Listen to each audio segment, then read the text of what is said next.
What's good, everybody? This is your main man, JD, alongside Nick, the American Hybrid Cunningham, as the Kick and Makeup interview series continues with Invicta FC bantamweight contender Kelly Killer McGill. How's it going, Killer? Good, good. Thanks for having me on. Yeah, no problem. I got a quick question before we even get everything going.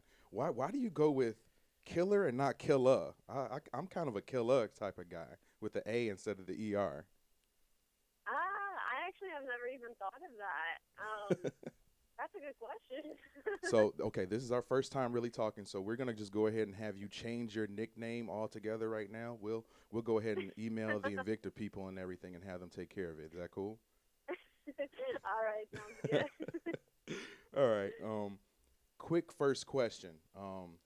We were in attendance for Invicta FC 9, and needless to say, there's a picture that you use for your Twitter avatar that we happen to see live with your face just completely covered in blood and you with the largest grin that I've ever seen somebody have. So, can you explain how you could be so happy even though you were like completely covered in blood? The thing is, I did not know I was covered in blood. Like, I knew she was bleeding. I didn't know how much blood was on me. I knew it was on my leg, but I didn't know it was all over my face. And I didn't look up at like the big screen until after they wiped off my face. So I really didn't know until I saw the pictures, and I was like, "Oh my gosh, I was so bloody." And then we were all joking, like in the picture, like I'm hecka smiling. Like, what if the blood went inside my mouth? That would be so disgusting. But I didn't know I was that bloody. Wow. See, that makes the story even better because I thought you were just like some crazy person and you kind of like the idea of being covered in blood like that.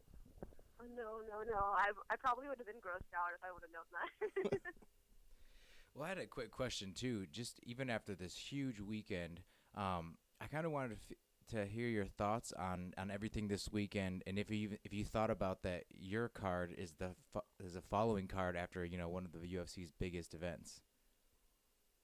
Yeah, I think it's super awesome, especially since I'm a bantamweight fighter and the belt just switched hands yet again. I think it's super awesome. It's probably going to get people more pumped to go see like an all-female card. Hmm. So I think it's really good for all of us that fight for Invicta, but it was a big card to follow, so we all have to kind of live up to that. And I feel like it motivated all of us fighters who watched the fight to like go in there, put on a show, make it all exciting. So I think it was good. Awesome. And have you felt any difference too with Invicta being on Fight Pass now? I know it's been a little while, and um, just within yourself and team, felt any difference, or have you had more fans talk to you than before after going on Fight Pass? Yeah, I feel like it does give you a better international stage. I've had people send me fan mail from different countries, which I would have never happened if it wasn't on Fight Pass. So I think Fight Pass is definitely a big advantage. I know people don't really like paying $10 a month, but if you think about that, that's like just giving up like two drinks at Starbucks a month just to pay for all these fights that you can watch. So I think it's a good deal. Right, right. So, how do you feel before you fight? Like right before you get things started, are you do you get yourself angry? Are you calm? Like what type of state are you in before you get started? The whole day I like to be extremely calm. I just feel like I do better when I'm relaxed. I can think better when I'm relaxed, and I like to have my muscles really calm, and I feel like I hit better or hit harder when I'm relaxed rather than tense. And also, everybody knows that if you're tense all the time, you tire your muscles out a lot faster. So I always go into the fight very calm, just kind of having the mindset that I already did everything hard that needed to be done. Like, the fight's not going to be as hard as the 8 weeks of training that I went through. This is a time to showcase everything that I went through and just have fun with it. Like, you have one night. You worked your butt off for 8 weeks, and you have one night to make it all come true. So it's just about having fun at that point. And then correct me if I'm wrong too, but Invicta 9 was your last fight, correct? Yeah, it was. I had torn my ACL right before, actually probably 6 weeks before that fight happened. Okay. So right after that fight happened, I had ACL surgery. So yeah, this will be my comeback fight. Right. So can you talk about a little bit of what you've done? I mean, this was a pretty big layoff for you then, and after that fight, that was such a fun and entertaining fight.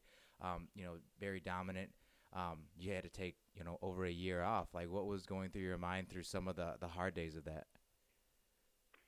I feel like it was a very sucky situation, but in a way it was very good in the sense that this training camp it was so much different than my last training camp because my ACL was already torn last training camp. I wasn't allowed to pivot or kick or do any of that stuff, so we were very limited to what we could work with. And this training camp, totally different. We're working on everything. My knee feels 100%. It did really suck sitting on the sidelines for so long, but I kind of used my time pretty wisely. I was still in the gym, working on little things. But as soon as I was able to be off the crutches, I was just standing in place, shadow boxing, and then eventually started adding the pivoting and the movement and stuff like that. So we've been really like refining a lot of stuff that we would have never done if I was to fight back to back to back. So I feel like it really is a blessing in disguise. Right. What do you think of your opponent, Aspen Ladd? I know that you guys both share the same record, so what do you think about her? I think she's very good. She has, I feel like her style is very similar to the girl that I was supposed to originally fight too. But Aspen she has a bigger record. Even amateur-wise, I think she has like 8 amateur fights or something like that. So she has more experience than me for sure, even though our records are the same, just based off of amateur fights alone.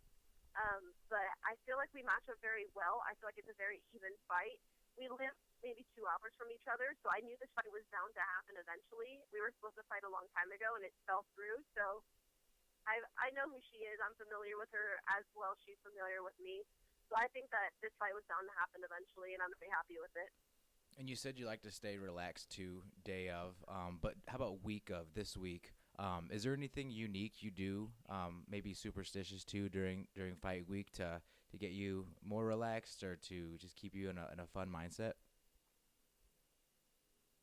Superstition-wise, is that what you're asking? Yeah, like I don't, some people they eat certain, well, very little, maybe snack on something in particular, or they watch a movie or something like that. Is there anything that you do specific that you can talk about? I used to. I feel like for my amateur fights, like I was like very, okay, this won me this, so I had to do that. But I feel like you really can't be superstitious, like now that you're fighting for a bigger organization that travels a lot. Like before as an amateur, I used to always eat at one restaurant after weigh-ins. They don't have that restaurant at every place, so I can't do that. Right. So I feel like it made me kind of open up and branch out in a sense. So I don't have anything too superstitious that I have to do before every fight. I do have my mom pray for me. So Okay. I don't even think that's really like a superstition. It's just more of a comfort thing. So that's like really the only thing that I do. Okay, thanks. On the Kick and Makeup show, every end of our episodes, we have something that we call Time to Get Weird. And we ask so many, just like, we talk about random stuff. We talk about movies, all kind of crazy things. But And you're pretty familiar with Kick and Makeup, right? Yeah, of You course, watch of course. every episode we have. You share it and retweet it, correct? Yeah. Okay, good. I didn't hear that pause in there either before. Okay, so yes, good. Okay. But yeah, we like to get off the grid a little bit and ask some interesting questions. So my first one in our Time to Get Weird segment is Tom or Jerry. You got to pick one. Oh, that's a good one. I'll pick Jerry. Jerry, and why Jerry? See, I'm a Tom guy. I guess I like the underdog a little bit, but is Jerry really the underdog or is Tom the underdog? I don't know. I don't know either. Yeah, I don't know. I feel like it kind of flip-flops. What's your favorite kitchen utensil? Kitchen utensil? Kitchen utensil, yes. I would say a fork, just because I love to eat, and that's probably the best way to eat. See, I'm the opposite. I'm a spoon guy. Like I like to eat almost everything with a spoon. Yeah, I think maybe I'm just lazy. And I like sporks, so that's why they made those, because I kind of thought outside the box. Who carries around a spork though? Do you really? I do. In my wallet, it hurts a lot. Okay. And last one, if you had to pick a celebrity to be one of your parents, who would it be? To be one of my parents. That's a tough one. I'm gonna go with Adam Sandler, just because he reminds me a lot of my dad already, and I really love my dad, and I wouldn't change him. But if I had to, I'd pick him just because he's the most similar to my dad. Awesome. That's an awesome answer. That is a good answer. Mine is Danny Glover, like from Lethal Weapon and stuff. I kind of want him to be my dad. I don't know either. I'll take Mel Gibson, I guess. Oh, and when God, we hang no. out, we can have Lethal Okay. Weapon. Then it'd be fun. like a whole family thing. Like we don't already hang out enough. Right. All right. Well, do you have anything else that you like to to mention to your fans or any family or anybody else listening out there? One more thing before we let you go.